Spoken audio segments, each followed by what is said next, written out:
The victim was found on the 500 block of Southeast 5th near Latterman and Kiwanis Park around 8:30 this morning. Hundreds of pro-gun demonstrators gathered around in downtown Boulder, rallying against an assault weapon ban this weekend. A stray bullet is being blamed for the death of a 24-year-old woman in Kansas City, sleeping in her own bed in the time of the shooting. Statues honoring soldiers stolen. A local event venue is now asking for the public's help after they've discovered two veteran silhouettes were taken from their property. Authorities were once again unsuccessful today, locating the body of a man who went missing in the Snake River Saturday afternoon near Celebration Park. Another study reveals California's American River is full of high levels of E. coli.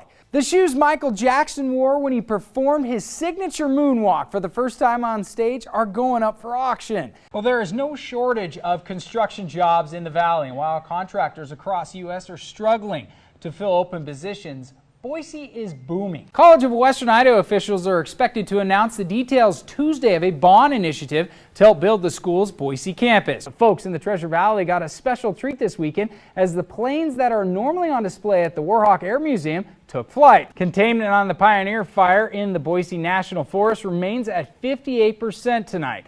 For motorcycle enthusiasts and Marines who are working hand in hand to bring joy to those who are less fortunate. So far, dozens of Iraqi forces have died in the fighting, along with one American Navy Chief Petty Officer Jason Finan. The U.S. military is on hand to help local fighters reclaim the city of Mosul, and Secretary of Defense Ash Carter is there as well. I've always been wanting to give back, and this is like the best way I've been blessed to give back. Everyone needs one, so it's just out of heart. Carmen the barber likes cutting hair and helping people. So on a recent day off, she decided to combine the two and offer her services to the homeless. What started out as a single haircut turned into dozens of trims for those in need. You look good. You go to the mirror and you think, I'm proud of what I see. I can go on with my business now and do what I got to do. That gel smells really good. Because I saw you yesterday and you said, can I come cut your hair? And I said, yeah, sure.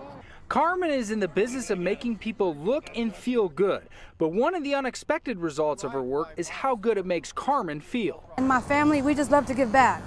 So, you know, that's just the best way we could do, is just to give back to one another in whatever situation it is. If you're high or low in life, either way, you got to give back. Stephen has had it rough lately, unable to find work and struggling to help find food for his two children and his wife. A good free haircut, he said, is appreciated. With my family now, we have no transportation, and tires blown, and streets are hard. A lot of problems. We're struggling, don't know what to do, where to turn, food and stuff like that. This help out in the long run for people down here that wants a haircut. The haircuts were an informal process with no appointments or consultations. It was just a way to give someone a boost. This is awesome. I give you a lot of props and a lot of respect. People in need should have the same respect as we do. It could really change a person's day, because you never know, they could get a job from it. And one simple haircut will make you just feel like you could take over the world. And that's just what I like to do, and that's just what I want to push and offer, because that's really all it takes.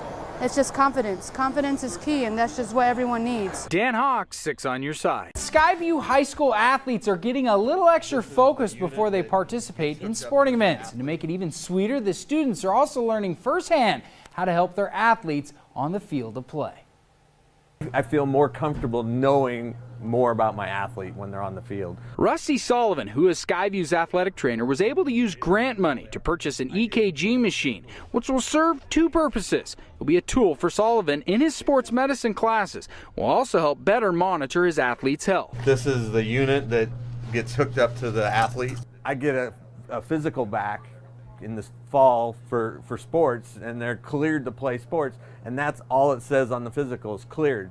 People in general don't think that Grandpa died at 47 from a heart attack. I should let people know that. Having this piece of information gives me a lot more arrows for my quiver. According to Sullivan, new research has shown that the chance of an athlete having a cardiac event to be much higher than it was previously thought. It could be as high as 1 in 5,200, whereas before it was only 1 in 300,000. Say that there's 11 issues that might kill an athlete in a high school football field or soccer pitch, and if I can find 7 or 8 of them, that's just an extra peace of mind. The goal for Sullivan is to eventually prevent a cardiac event in the Napa School District. The use of it's going to help with circulation and get it to go down.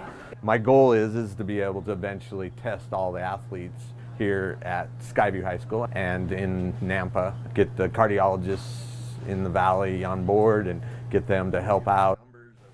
The goal also for Sullivan is at any time there's a positive test to get the athlete to a family doctor and eventually to a cardiologist and to figure out what the care might be for the athlete.